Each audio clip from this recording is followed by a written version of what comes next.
2,000 years ago, when Jesus was walking around doing his thing, there was an idea around that things or people could be made unclean or impure. And if a thing or a person became unclean or impure for all sorts of different reasons, they couldn't come into the presence of God. They couldn't worship. They couldn't come close to God. God wasn't available to you anymore.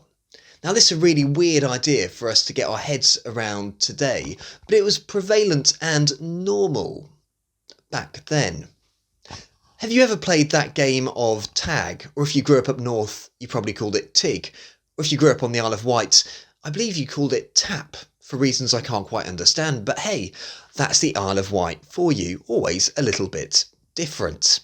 Now, in tig or tag or tap, someone is it, and you have to touch other people to pass your itness from you to them. And 2,000 years ago, that's exactly how impurity or uncleanliness that kept you from coming close to God spread. If you were unclean and you touched someone else, then that thing or that person became unclean as well. They couldn't come into the presence of God until they'd sorted out their uncleanness or their impurity. We'll call this idea impurity tag to make it more straightforward. Now, in our reading today, we heard of two encounters Jesus had with situations which should have made him unclean or impure, and yet something rather amazing happens. The first of these encounters comes when Jesus is on his way to see Jairus' daughter, who is really unwell. And as he's on his way with Jairus to this really sad and worrying situation, he can feel people pressing up against him. And a woman sees him and knows that this man is known as a miracle worker. He can heal people. Now, this woman has a disease which meant, in the words of the day, she was unclean, she was cut off, she couldn't come close to God. But she knows there's something about this Jesus, and so she takes a huge risk. She presses her way into the crowd, and when he's close enough, she reaches out and touches him. Now, according to the laws of impurity tag, when she touches Jesus, what should happen is that Jesus should then become impure or unclean. The itness is passed to him. But something really weird happens. The rules of the game are turned on its head, because instead of her making Jesus unclean, Jesus, in that moment of contact, seems to make her healed. He passes cleanliness, holiness, godliness onto her, and she's made well. That's so weird. That just didn't happen. The next moment happens when, just after that incident, that dramatic moment, people from Jairus' house run up to him and say, "Jairus, we've got bad news. Your little girl's not made it. Send Jesus away. We don't need him anymore."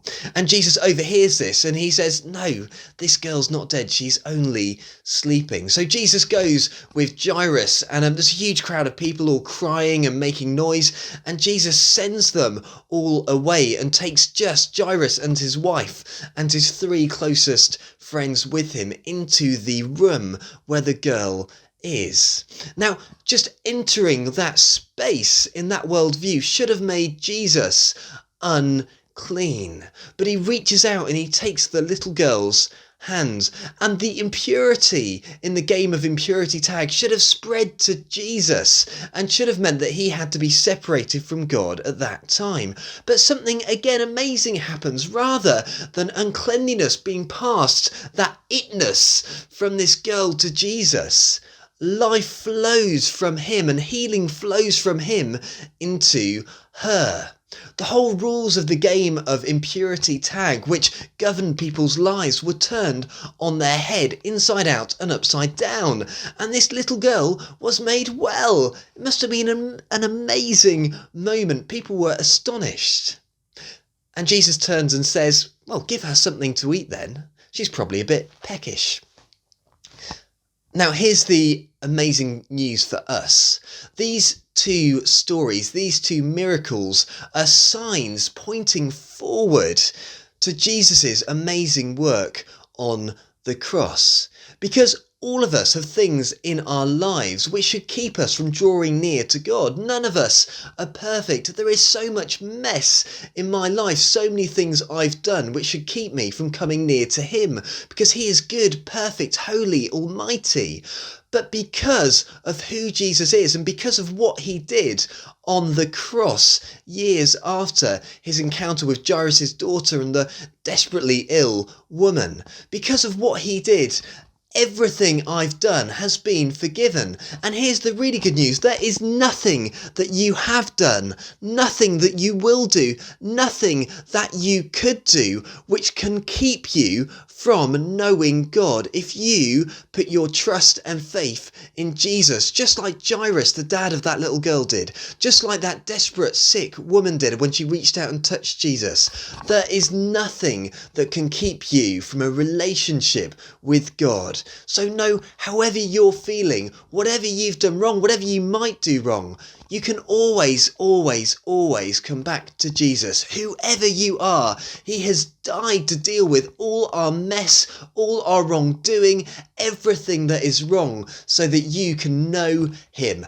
And I think that is worth celebrating over. So why don't you stand now where you are, grab some instruments, grab some spoons, dance around, because we're going to hand over to Ash and Heidi and worship together.